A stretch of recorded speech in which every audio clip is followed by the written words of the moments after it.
God bless you. We're glad that you've joined us again for Growing in Grace. We're glad that you have liked, shared, subscribed. And if you haven't done so, we'd like for you to do that. Like, share, subscribe, invite your family, your friends to the Growing in Grace podcast.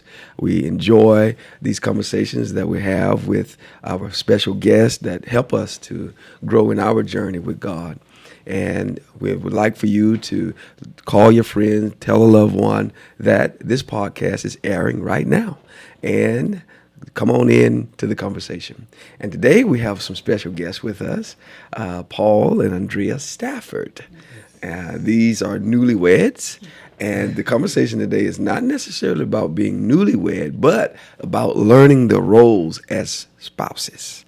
The role of the husband, the role of the wife, and just learning and figuring it out, because it's something, to know some things prior to going into marriage, but then recognizing that once you get in it, you don't know what you thought you knew.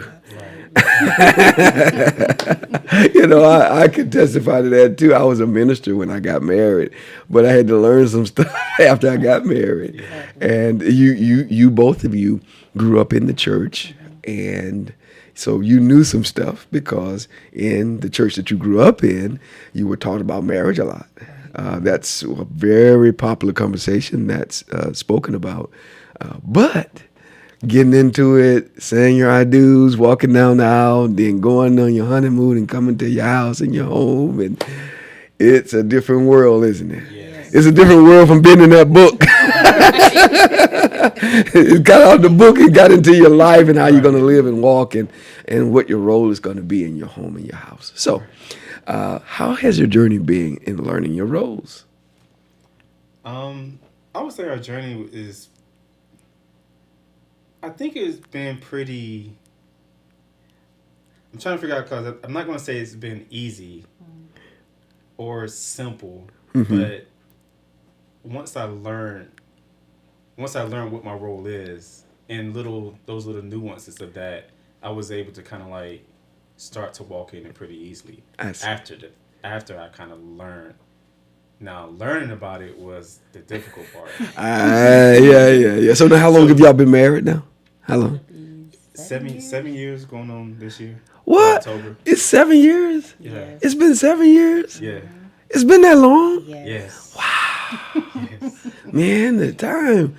I thought y'all was trying to give me like this low number. And, like 2 years, 3 years. But 7 years. Well, it's not a big number. No. Not a huge number. You hadn't got into the double digits. Not the double digits. Or the teenage years. Right. But 7 years still, though. That's significant. Yeah. That is significant. So how long would you say it, before you get into your roles and learning your roles, but how long would you say that it took you from your I do to kind of say, okay, I think I know what I'm supposed to be doing now?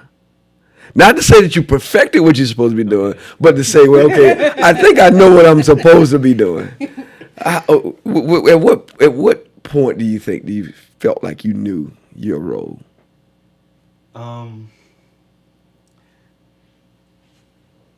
I'm still learning. So, like you said, I haven't fully perfected it yet. But I would probably say, what do you think? I think he took on the role a lot sooner than I did. I would have to say, for me, honestly, it's changed to the point where it's like, I'm actually at a point now, year 6.5, that I'm like, oh, this is what I'm supposed to do. It's like you're having a revelation. Yeah, like, oh, this is it. But that came from career changes, home changes, things of that nature. So now it's like, okay, now I have a clear understanding. I think it was always simple. Maybe I overcomplicated it. Overthought it, yeah. Yes, overthought it. Maybe tried to do what other people thought, but it didn't work. So what worked for him is something that I actually can say, okay, I got it now. Yeah, that's something to even think about. That sometimes, like we're talking about, your role as a spouse, learning your role as a spouse, is different. Yeah. So, like, sometimes you hear people talk about their marriage, and then you look at your own marriage and say, That's not us. Right. That's not us. Right. You don't identify with that same thing. You don't identify even with the same roles. You know, like sometimes say, well, my wife don't let me cook nothing. I can't cook nothing. Yeah, but then in some houses, Yeah. the husband like, hey, get out of my kitchen. The husband like, get out of my kitchen. What you doing? That's him. Why you in my kitchen? Right, and I can get out. Yeah, that's our house. So you kind of have to begin to learn each other and what works for your spouse. Right. You know, not the generic spouse, but you don't have the generic spouse. You have your spouse. Your spouse's name is Andrea. Right. And then your spouse's name is Paul. Exactly. Right. You know, and it's not Renee and Vic, like, it's so we got something different going on. You know, there are principles that are foundational, Right. and we understand that. But then there's these other nuances that a husband and wife have to work out together Exactly. through how they learn each other and begin to know each other. So, Yeah. So, like you were just saying, it's like I go back and I look at my parents' marriage, and I think about it sometimes. It's like the roles that my dad had and the roles that my mom did for my dad aren't necessarily the things that she does. Not saying that it's worse or better or anything like that. It's just that she is just a totally different person than who my mom was towards my dad. So, like, for example, my dad was the type of person who wanted to come home and my mom had his plate hot, ready as soon as he got off of work. Her role and my role are not like that because I work different hours than my dad and stuff like that. So it was going through like our early years of marriage. I had to learn that it's like, okay, this is not my parents' marriage, and even some of my siblings' marriages. I had to learn how to do those things that please her, and learn the type of things that I had to do that make our home work, so we can get along and not be fussing and fighting in the home and stuff like that. right. And don't get me wrong, I do fix him something to eat sometimes. Yeah. Okay. He's not sorry. No.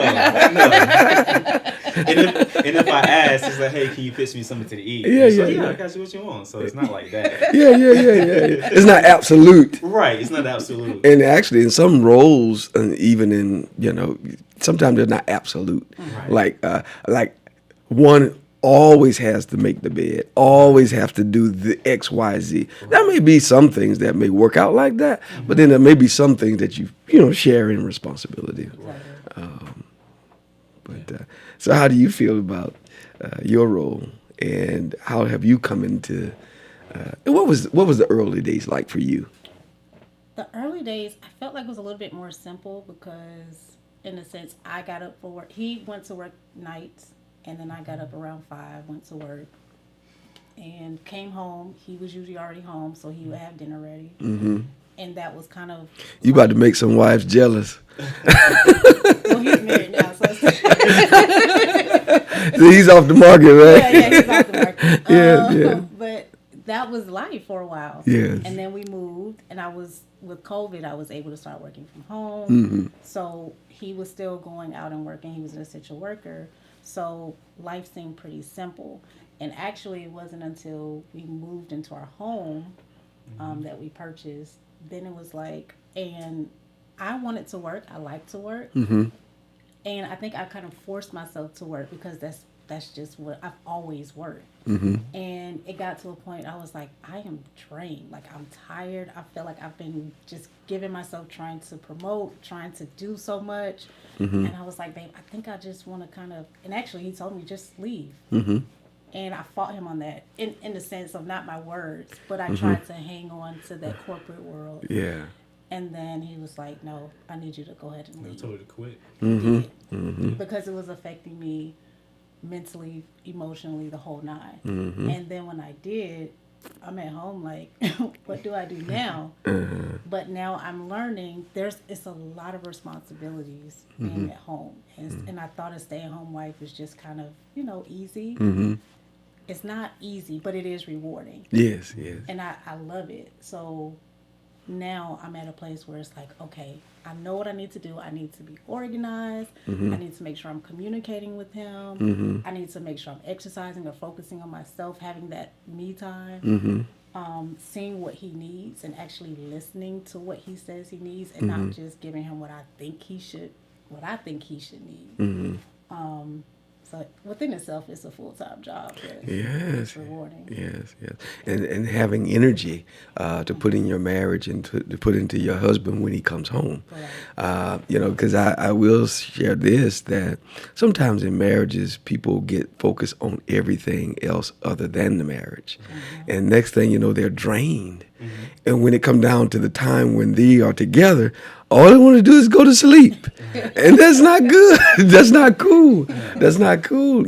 And so you have to reserve some in the tank. It doesn't matter what your role is. You got to reserve some in the tank for each other. Right. And so that's good that you've come into that. And one of the things I'm hearing in your conversation is that your roles have kind of morphed over time. And so you see that? Yeah, It's changed over time. yeah, I think so because it might be getting a little bit more into that traditional sense where she's she's staying at home, she's making sure that the house is in order, that type of thing, while I go out and work. It seems like you're getting a little bit more into that particular role versus like what you say, like both of us out there working and trying to, and we both coming home exhausted, like you say, we both come home exhausted and trying to, just feel like we kind of like dragging out our marriage and our just it just feels like it's not flowing together like it should be.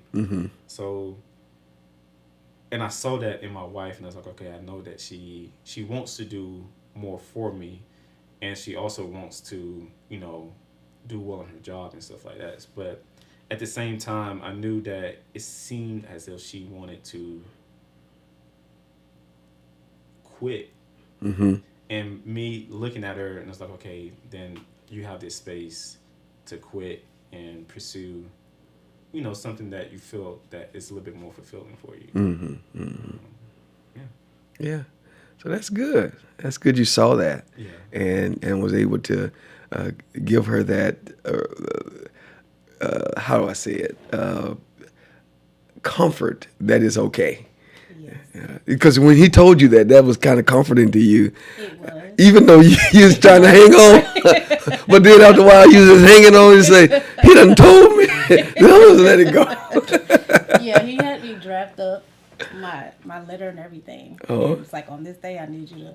And after that, it was like, oh, I can breathe now because it's just a matter of me turning in these papers. Like, thank you for the opportunity. So it was definitely a comfort, and that's something he's consistently been, is a comfort. So when we have those obstacles, he's just kind of chill about it. Yeah. Yeah, I'm the one that's kind of.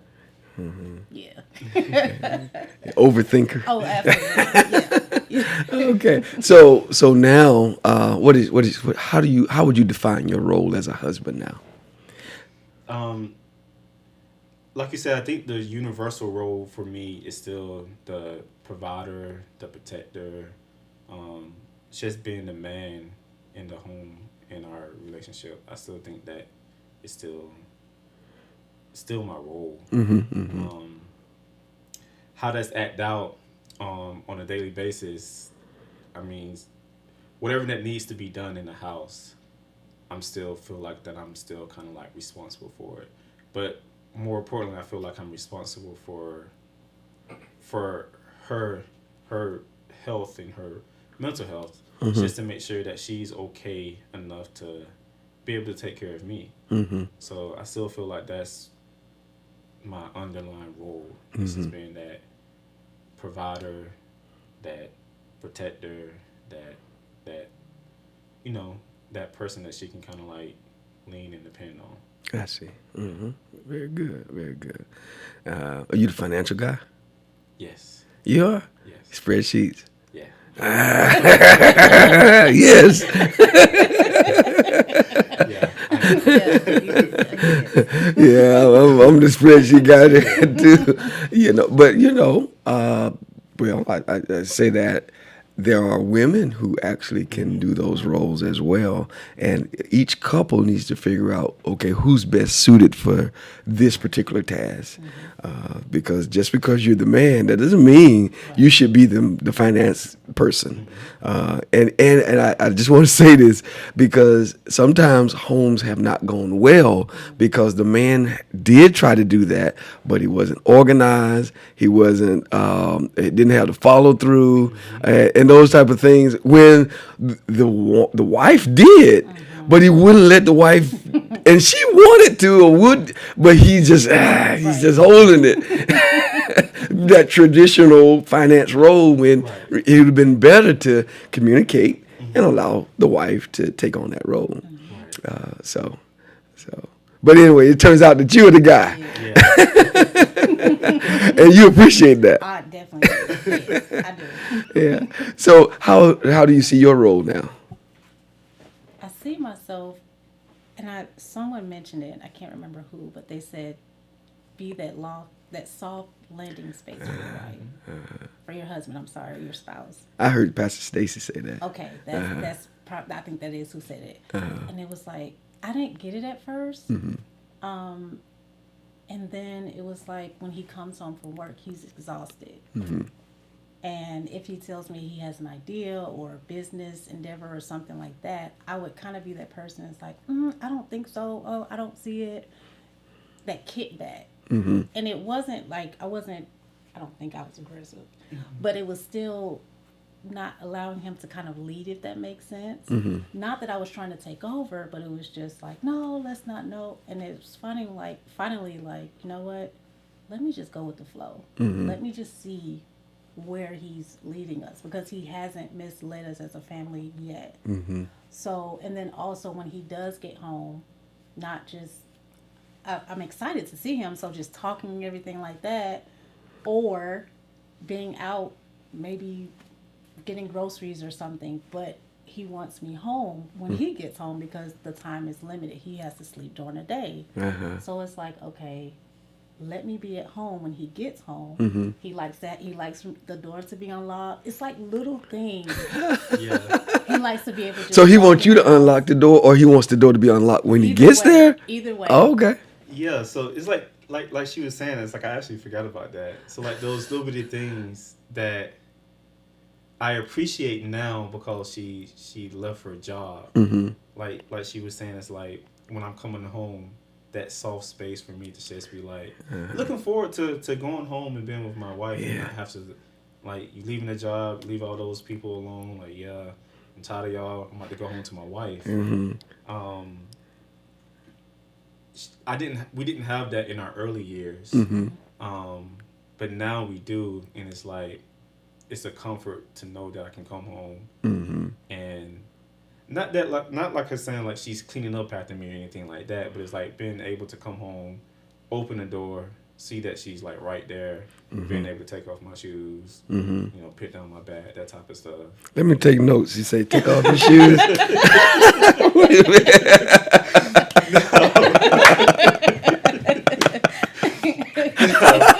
I can take my shoes off and they can stay there, and I still have to come back and clean it up later, right?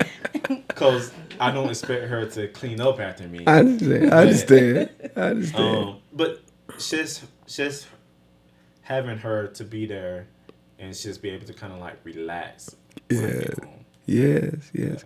And I will say this though about marriage, whereas you spoke about the shoes, you spoke about being there to open the door, and then you're very pleased with certain things your husband is doing for you. You're pleased with certain things your wife is doing for you. Other couples that say, I wouldn't do that. Yeah. So stay out of this marriage. That's number one. So stay out of this marriage because it's working for them, and y'all look very happy. Yes. But the reality is that a man should figure out what pleases his wife. Right. And a wife should figure out what pleases her husband. When you figure it out, do that. Right. Do that. And that's part of the role of the wife or each spouse is to please the other. It's not about necessarily how you're going to be pleased. That's the other person's job. Right. Your job is to please. The other person's job is to please you, but don't get caught up in whether they're doing their job or not. Do yours. Yes. Do yours. And just figure that out. And sometimes you listen to other people's conversation about their marriage and it just won't fit yours. Right. So you've got to, before you start introducing something to your marriage that's in somebody else's marriage, you might better talk to your husband. Right. I use the analogy or this reality, really, of where we had a mother who would teach to make homemade biscuits, which is cool. However, there's a particular husband who wanted canned biscuits. So if the mother is teaching you, don't put no canned biscuits on your plate for your husband, and your husband says, I want canned biscuits. What happened to my canned biscuits? Right. These heavy biscuits. I'm used to my biscuits being light and fluffy, having layers. I can pull them apart. Right. Now I got these heavy biscuits. Or, we're making light of it, but you understand. Yes. Make the canned biscuits. Make the canned biscuits for your husband. And that's just an illustration, but you got to figure out what makes your spouse happy and do that. Absolutely. And that's the thing that you have to really take your time and learn. Because you don't, like you said, as soon as I said I do, I didn't know that. Went a few years before I actually okay, what do you actually want? Like you get advice and stuff like that. It's like we was just having a conversation. It's like, do you want me to open your car door every time we get into the car? And she's like, I'm gonna get in the car whether you open it or not. So, and it was like we saw a couple and it was like, oh, he opened the door for her. I was like, you want me to do that for you? It's like, I'm gonna get in the car whether or not, if you open it or not. But sometimes I do, sometimes I don't.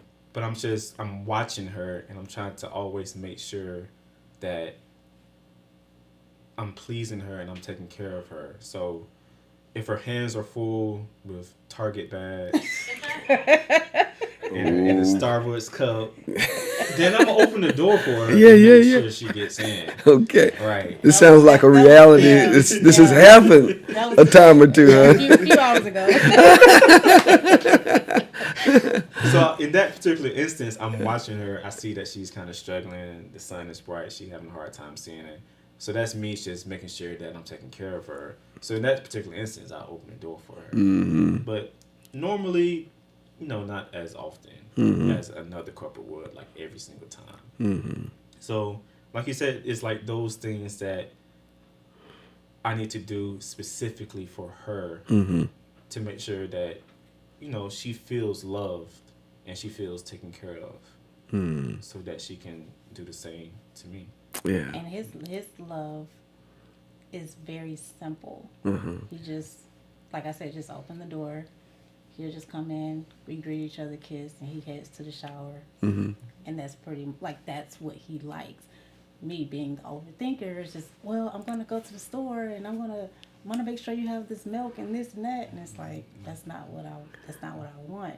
So whereas I'm doing all these acts of service, he just kind of wants quality time. So for me, it's like I feel like I'm doing cleaning around him, and he's like, I just want you to sit down. We don't have to talk, just sit down. But for me, I'm just being busy and everything like that. So it wasn't until I slowed down, and like I said, he grasped the concept before I did. So he learned those little things about me, and it made me realize that I needed to do more. And I think it was more so like a look in the mirror, like, or less. Right. In this case, yes, a lot less, a whole lot less. Right. Yeah. But I was able to see that through how he treated me and courted me, and, took care of me. It was like, okay, I can step it up a little bit. So he was speaking your language of love, or the thing that would make you feel love. Right. That's all that is. I know, you got the book about 5 love languages, right. And it's basically where somebody really just paid attention to the different ways that people can feel loved. And so, but he was making you feel loved by the way that he was treating you. But you were doing some things, overthinking and thinking about your way you feel loved by somebody doing this or that, and then you're out doing this and that, and then he's like, he gets home, he's like, where you at? He said, where are you? All alone, I'm alone. He's like Donkey on Shrek. He's just alone. Oh my goodness, I'm all alone. Where are you? Right. That was a conversation, was it? Yeah, it was. Like, you don't have to. Like, I'm out getting this. Like, you don't have to do all of that. I'm all right. Because sometimes he wants to eat, and sometimes he doesn't. Sometimes he's like, I'm too tired, I'm going to bed. And I'm like, well, I got to make sure he gets it just in case he wants it. It's like, I'm not even hungry. And it's like, I'm gone. And you're at home with the dog, and they're just looking at each other. So, yeah. I had to learn that. Yeah, I just want you to be home when I get home. See, and then he's happy. And so a lot of learning your roles for your particular spouse is what would be something that you would have to do to learn that? I have a word in my mind. I have a couple of words in my mind to describe it. It's not a lot, but it's something that you said that I would like for maybe our listeners to think about to learn their role. What do you have to do? You have to spend time with her and watch her. To learn what she specifically needs. Yeah. I agree. Is that what you had in mind? Something like that. Okay. What do you think? Well, he didn't say it, but I personally had to learn to submit. And then also learning how to reverence. I thought I knew what that was. Hearing it over and over again. But it's a completely different ball game when you're married. Yes. Yeah. Now, the word that I would use is, it's in the ballpark of what you said, but paying attention. You have to pay attention to each other. Pay attention to each other. And to each other, and along with what you're saying, somebody else you got to pay attention to. You pay attention to your spouse. Who else you got to pay attention to? God and somebody else. Because it should be 3 people in your marriage. Your spouse, the 2 spouses, and God, right? So you got to pay attention to everybody, which means yourself too. I mean, you got to pay attention to yourself. What am I doing? What am I doing? What am I doing? How am I, like you said about the submission and, in your role of being a wife, and what does that look like? And, how am I doing in that area? Am I trying to force my way rather than, stay on my job? Rather than listen to the voice of my husband, who's been paying attention and who sees what would be best for us. Because as I listen to you both, it sounds like that, as a husband, you were actually looking out not just you were looking out for your marriage and what was best for the marriage, which was what was best for your wife, and which was, all that just works as a upward spiral. When both are receiving what they need, then you're going to have a beautiful home and a beautiful marriage. Yes. You agree with that? Absolutely. Okay. Yeah. So what advice would you give to some people that are younger than you in marriage? Y'all 7 years old. So what advice would you give to the 2-year-olds and the 1-year-olds? You have to really spend time with your spouse, Mm-hmm. and that quality time where you're actually paying attention to what they want, Mm-hmm. what they need. Pay attention to little things that make those little bitty things that change their emotions. Mm-hmm. So if if I'm doing this that makes her upset, then I Mm-hmm. need to pay attention and like stop doing those things. Mm-hmm. If I do these things that make her happy, how do I feed more into that? Mm-hmm. So that's the advice that I would have, is to actually like spend some quality time, Mm-hmm. and watch and pay attention to your spouse. Mm-hmm. Mm-hmm. That's good. Yeah. I would say that too. And then in learning your spouse, Mm-hmm. you will have people, and you should have a village that can kind of help you along the way. People who've been in it 50 years, they can offer me something. Mm-hmm. But as he said earlier, also learning what is it that your spouse needs, or Mm-hmm. what is it that they desire, because it might look different from a different marriage, and that's okay. Mm-hmm. And just being open to learning. I thought I had to get it down pat. I think the second week of our marriage, I was trying to fix dinner, and I had went to the eye doctor, and my eyes were dilated. Mm-hmm. I'm trying to fix dinner. I burned my hand, and Lord I have just mercy. thought, I gotta go to the kitchen. And he was just like, it's okay. All right. So it's like, it's okay. You starting to feel like a failure 2 weeks in, Oh huh? my goodness. I'm failing at marriage. I'm not gonna make it. My hand burnt up. I'm on the couch. It was sad. So to learn from me, it's okay. Take your time. Yeah, yeah. It's okay. Be open to learning, and you'll get there. Yeah. Yeah. And things change. Mm-hmm. Things change. Life change. And you're not the same husband that you started out at 7 years ago. No. Not the same wife. No. In fact, as I listen to this conversation, as you talk, it's better. Yeah. It sounds better. It's like y'all kind of stepping into there. Y'all stepping in. Y'all leaning in now. Yeah. And things are more pleasant, and you're more there for each other. Yes. It sounds as though it's that way. And what do you have to add to that? Yeah, because I heard somebody say, it's like, I didn't understand it at first, but it's like your marriage get better Yes. the longer you're in it. Yeah. And I'm learning that now, because I think it was like maybe 3 years in. He was like, oh, we kind of like it's pretty good right now. Mm-hmm. And then life happens, Mm-hmm. trials, tribulations, Mm-hmm. stresses, all of that type of stuff, and you think it would be worse from the outside looking in. Mm-hmm. But our marriage, our bond, us as a couple, being able to lean on each other and lean on God, our marriage has become stronger and better. Mm-hmm.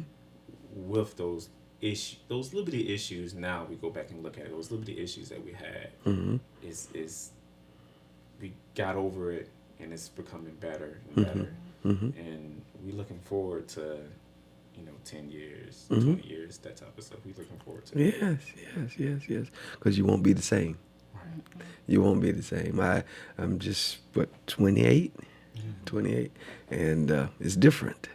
It's better. We kind of know what we're doing now.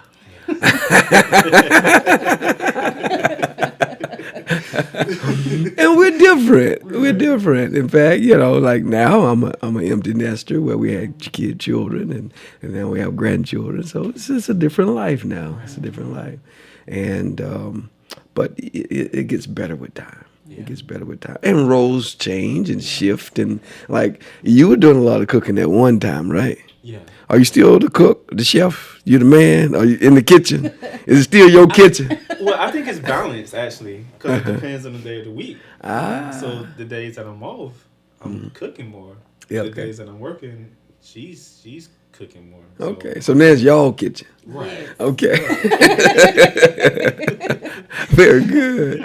Very good. That's good. That's good. Now let me shift a little bit to spirituality. It's just the spirit part of your marriage. In what role has the spirit and the gospel, and how has it impacted your marriage, and how has your development in Christ impacted you in your marriage? Because I know Paul, I know you're not the same Paul 7 years ago. No, I'm not. And I've been knowing you a long time, and you've really begun to mature in God and in Christ, and so and then of course I've been knowing you long, Right. and I see maturity in yourself too. So how has that impacted your husband and wife role? Your spouses to each other. How's that impacted? How have I'm gonna let you talk. Okay, but let me say this. Like I say sometime that we go to church and we are at church, but what we do at church is not about, it's not the service really altogether at church. It's what you do when you leave. Right. You're learning at the service, and then you go home and perform. Right. And you perform on the way home, and you perform at work, and you perform in the world. At church, it's worship, it's learning, it's praise. But how has that impacted your home and your marriage? I think the more I learn about Christ, the more I try to, I'm trying to, I have that yearning to learn more and let my spirit build up. Mm-hmm. The more I do that, I feel like the better husband that I am. Mm-hmm. Because, like a few scriptures is like, love, husband loves your wife as Christ loved the church. Mm-hmm. So I'm learning how Christ loved the church. Mm-hmm. The little things that he used to do for the church. Mm-hmm.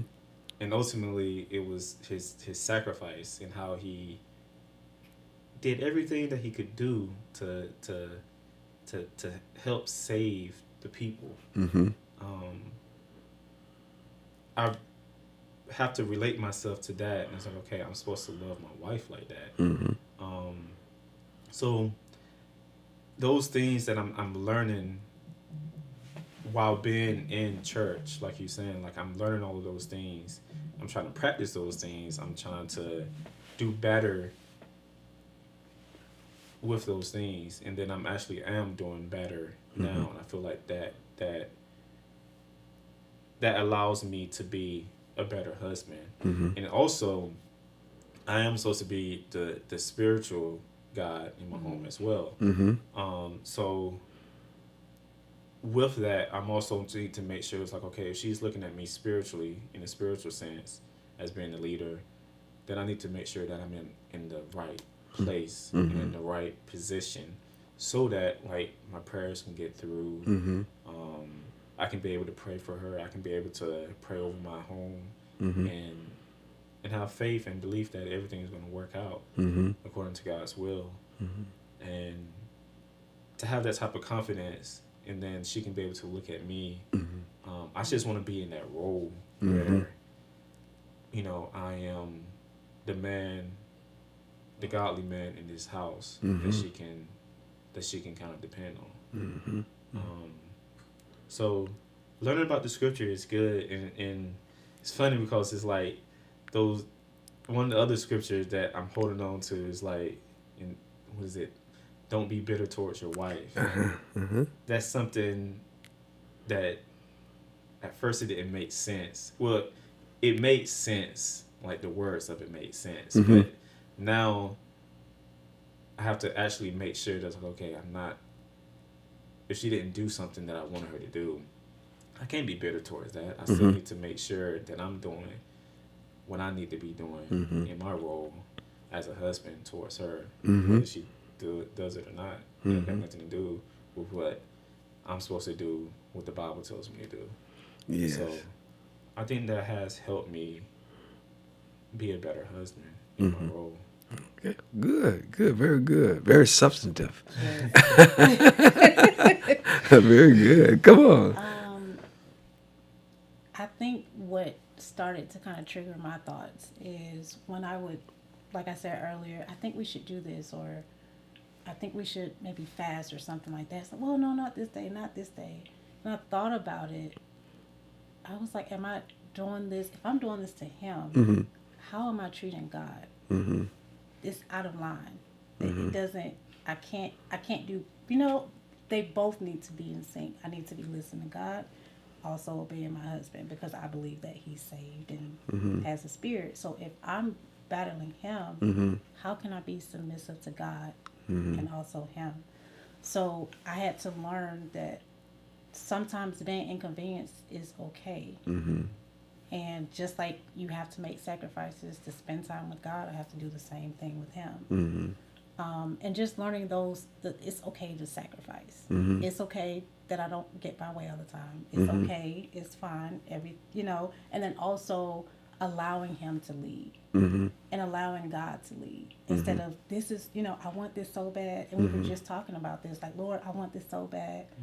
And his will is better than mine. He sees further than I see. So when it didn't work out, and I kind of have this attitude, it was like, how dare I have this type of attitude when he is the God. And he might have saved you from something. And he did. And it was multiple times. And that's what we were talking about, is because it wasn't time. Yeah. And then when time progressed, we saw that if I would have gotten what I wanted, It would have been a curse to you. it would have Yes. been. And it would have set me back. Yes. And then I noticed the same thing with him when he wants to lead on some things, allowing him to lead. I don't have to see everything. That's okay, because again, he's never misled the family. So allowing him that role of leading and being submissive unto him, regardless of if I see it. Sometimes it's like, babe, I was right. But again, I try not to do that either, because he's the one that I chose to lead. So learning that I'm not in control. I can overthink, but just allowing myself to submit under what's best. And of course, that's God leading the way, and that's my husband leading the family. Right. Wonderful. And so, you're ready to go forward into you say you're looking forward to 10, to 20, Absolutely. 30, maybe 40. Yeah. Maybe 50. Yeah. Maybe 50. Then y'all be talking to the little grandkids. And you tell them, or others. You're telling other married couples about, I remember when we was just 7 years in, what things was like. Listen to me, sonny, it gets better. Don't leave her.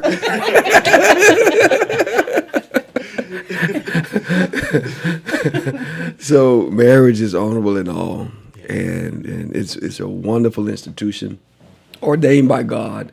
He set up the roles, and there's some things that we have to fill in and feel for each other to know what makes our marriage works the best, and it's a journey. It's a journey, and I would submit to you that you're not finished. You're not finished. You're still in the midst of it. You're still in the midst of it. So I say, hang in there, buddy. Hang in there, sister. It gets even better than this. It gets even better than this. And do you like to share anything in parting with the audience? I guess a part of my role is my pastor told me, if I'm in the right position with God and the decisions that I make to lead my family, even if it might be the wrong decision, God will still work it out. God will still work it out according to His will for our good. So that's another thing that I like to hold on to and keep thinking about. And just ultimately, my desire is to please my wife in every way possible. So that's what I got. That's good. That's good. Um, That's your role, buddy. That's your role. All right, what you got for us? I don't really have it. I'm thankful Mm-hmm. that I married him. I Wonderful. married Will, and I had to tell him. I think if something happened, something God forbid he passed away or anything, I don't think I could find anybody Mm-hmm. better. Mm-hmm. And maybe I could, but Mm-hmm. I'm It thankful. won't be me though. I'm thankful. And yeah, he's off the market as a Yeah. reminder. Yes, yes, yes. And so you're grateful for your home, your marriage, and what God is doing for you. And y'all are kind of falling into your roles as spouses to each other. And so we appreciate our audience being here with us for this conversation with this 7-year-old couple. Sometimes we have 50-year marriages in our congregation. So they'll look at y'all and say, look at the babies. Look at the babies. But it is a wonderful, beautiful life.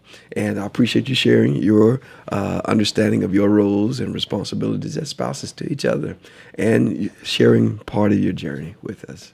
And we'd like for you, our audience, to like, share, subscribe, and come back to the next podcast. Bring your family, bring your friends, if you got a foe, bring them too. And let's enjoy and let's grow in grace together. God bless you. Until next time.